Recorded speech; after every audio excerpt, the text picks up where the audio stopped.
In this 15-minute video, you're going to get a breakdown of everything that we did for sections 48 and 49. And they all connect to one another, and they go back all the way to Unit 7 and even into Unit 6. So as we first begin, the two major concepts that are continuing on from the past 2 units are holes and vertical asymptotes, which we learned about vertical asymptotes last unit and holes 2 units ago. So a hole on a graph that has an open circle,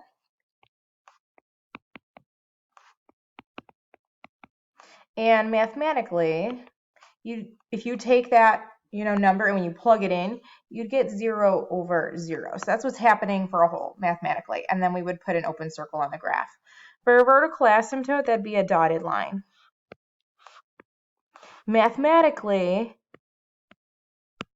you'd get some number divided by 0, which that is undefined. So we just put x equals whatever that number is. So whenever we're talking about the limits, as x approaches a number, it has to approach from the left and the right side in order for it to exist. So the limit as x approaches -4, we take a look at the graph. There's something on the left side, like there's a line on the left, and then there's a line on the right. So then we put the height, and the height is right at 2. So therefore the answer is 2. For number 2, we have the limit as x approaches 0. So at 0, we look at the height, and my height is 1. For number 3, we're looking at the limit of f of x as x approaches the number 2. We're looking at the number 2.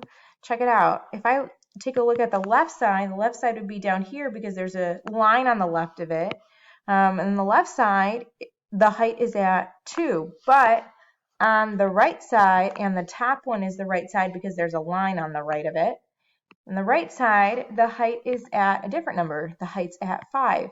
So because you're approaching 2 different heights, the limit does not exist. The limit of f of x as x approaches -3. Check out at -3.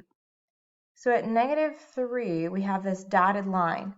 And that dotted line is called a vertical asymptote. And so with that dotted line, we're going to take a look at the left and the right side of the dotted line. So left and the right, just like we did for limits as x approaching a number.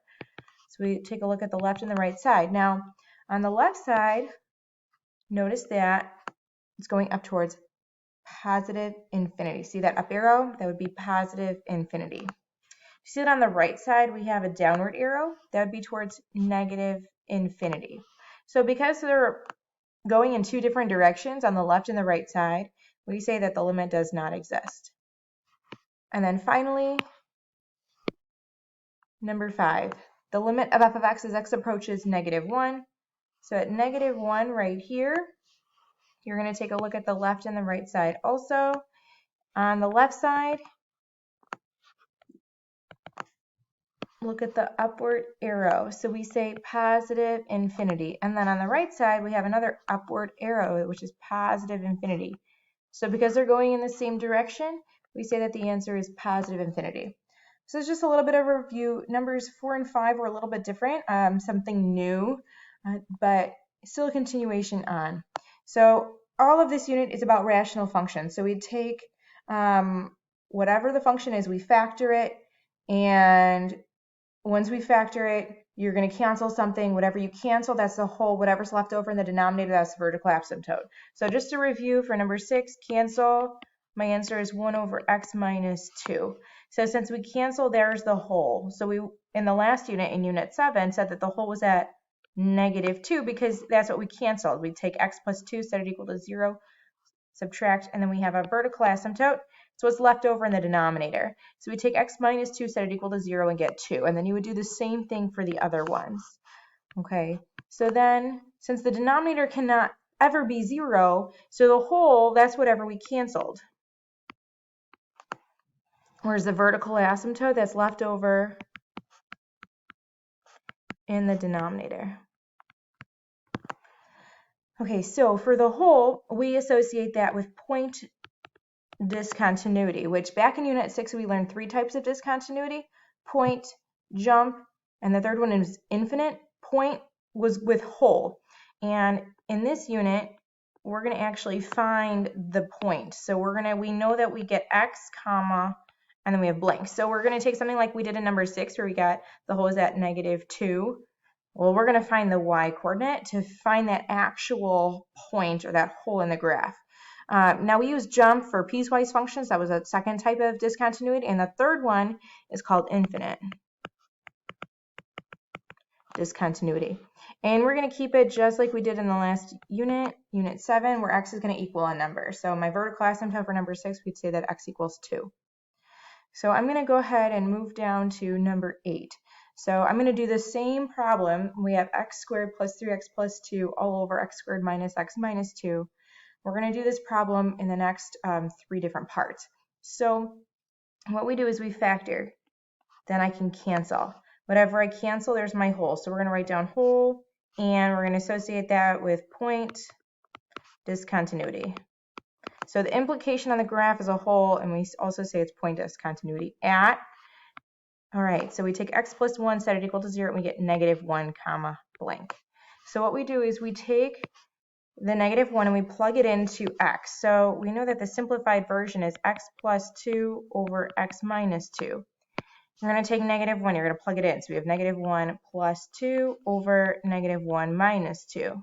So we have 1 over negative 3, so we're at negative 1/3. So we have negative 1, I'm going to go just plot like a basic negative 1, negative 1/3, so about right here. Then since we have something left over in the denominator, there is my vertical asymptote. So we have vertical asymptote, that's the implication on the graph, and we put infinite discontinuity at x equals positive 2. See, I took the denominator, set that equal to 0, and we get x equals positive 2. So then on the graph, I'm going to go ahead and put a basic vertical dotted line on my graph.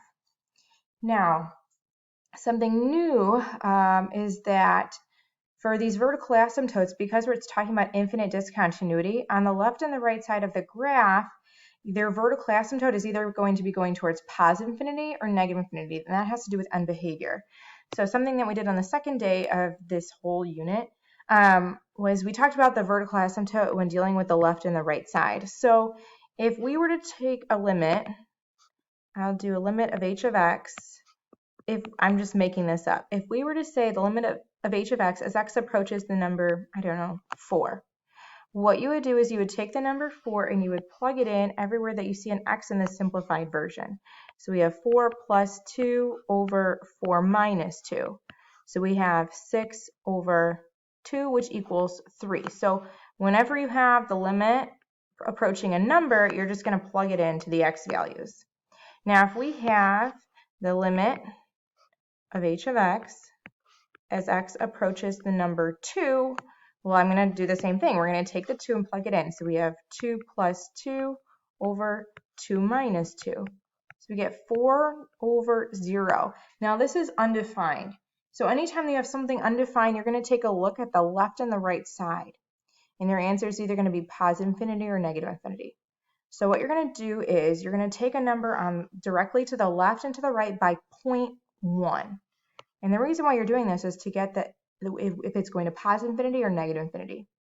Now when you're doing this, so on the left side, we're going to the left side of the number 2, that's going to be 1.9, right? That's a number on the left of 0.2, 1.9, and then a number on the right is 2.1. So we took a number to the left and right of the number 2, which is my vertical asymptote. So from here, what we're going to do is we're going to plug it in. So we have the left side, we have 1.9 plus 2 over 1.9 minus 2. So in the numerator, we're looking to see, okay, what is that number going to be? Is it going to be positive or negative? If we were to add those, it would be a positive number divided by. If I were to take 1.9 minus 2, right, we would get a negative number. Now, we're just looking for positive or negative infinity here. So positive divided by negative, whenever we divide fractions, it's going to be a negative number. So now we're just going to put negative infinity. So then on the left side of my graph, I'm going to put a downward arrow right here. On the right side of my graph, we're doing 2.1. So right side, we have 2.1 plus 2 over 2.1 minus 2. So we have a positive number divided by 2.1 minus 2 is also a positive number. So positive divided by a positive is a positive number. So we put positive infinity. And then we put an up arrow. So you have an up arrow on that side. So then that takes us, so that's just the basic of what we learned in day 1, day 2. So then that takes us to horizontal asymptotes. So whenever we have x approaching a number, that's a little bit different. So when x approaches a number, we use these degree rules. So here's our degree rules. And when it's a larger numerator, we write down pos infinity. So it's based on the higher degree. If we have a larger denominator degree, then we put 0. And then if we have an equal degree in the numerator as the denominator, it's the largest, then we take the coefficient divided by the coefficient. And this is how we get the horizontal asymptote. So a horizontal asymptote is a horizontal dotted line. We use the degree rules. And you're going to get y equals. Now your y equals is either going to be, for the horizontal asymptote, the number 0, or it's going to be an actual number. So you're either going to put 0 or a number. So let's take a look at the degree rules. So limit as x approaches infinity. For number 1, notice that the degrees are equal. So we take the coefficient over the coefficient, since they're equal. See on number 2 how the denominator has a larger degree? Based on our rules above, we would say then that the answer is 0. In number 3, look at the larger degree. It's in the numerator, so we say the answer is positive infinity. In number 4, check it out. The degrees are equal, so we take 5 over 10, which equals 1/2. So we're using these degree rules. So that's how we find the horizontal asymptote. Let's take a look at the last two. So notice that the degrees in number 5, 1 and 1, so they're equal. So we take a look at the coefficient over the coefficient. So 1 over 1 equals the number 1. And then finally, notice that the degree in the numerator is bigger than the denominator, so then we would say positive infinity. So going down to this problem, which we just found the point and whole, infinite and vertical. Now we can put the horizontal asymptote. So notice that the degrees for this problem are 2 and 2. So we'd say y equals the coefficient over the coefficient. So we have y equals 1. So then that's how we begin graphing. So I've already graphed this. We learned based on the left and the right side from 2 clips ago that we're going down and then we have up. So the last part is to create the horizontal and the vertical asymptotes. So when we create the horizontal and the vertical asymptotes, the horizontal asymptote is based on x, 0. The vertical asymptote is based on 0, y.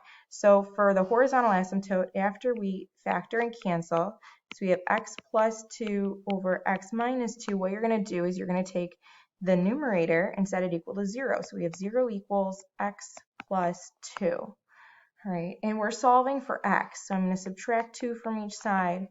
So we get negative 2 equals x. So what we're going to do is plot negative 2, 0. So we finally get to do something with the numerator. And we're going to go to negative 2, 0. To find the vertical intercept, you're going to take y and you're going to replace your x with 0. So we have 0 plus 2 over 0 minus 2. Positive 2 over negative 2 equals negative 1. So we have 0, negative 1. And we can go ahead and hug the vertical asymptote. Go through the points and then hug that horizontal asymptote. And then on the other side, you go ahead and hug the asymptotes again. And this is how we create the graph.